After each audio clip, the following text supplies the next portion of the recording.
One of the reasons why people don't see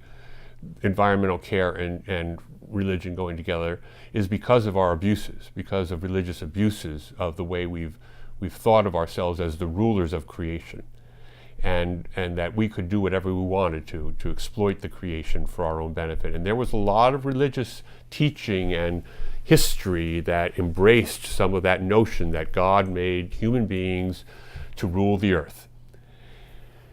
And that got us in, that doesn't set well with a lot of people who are saying, well, if you were made to rule the earth, you haven't done a very good job of it, because look at the mess that we're in. So I think we have to overcome that perspective or that perception on the part of people, and that's part of the conversion that I'm talking about, that's happened both personally for me and I think is happening in our church, so that we can say to people, let's go back to the beginning. And let's go back to the book of Genesis, and let's go back to the creation myths and look at what was being said there about the nature of creation, that God created it and created it for good and as good, and that gave human beings a special place in that creation to care for creation. And so we want to be like you, who come at it from an environmental perspective. We want to come at it from a faith perspective, but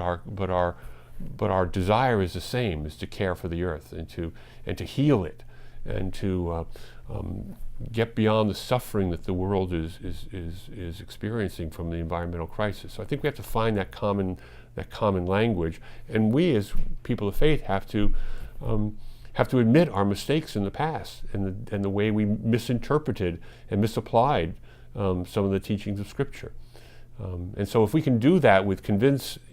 people in a convincing way that we're sorry for some of that we put in place, but we're really at this point looking at the environmental crisis as a faith issue as well as a political, moral, economic, and all those other pieces.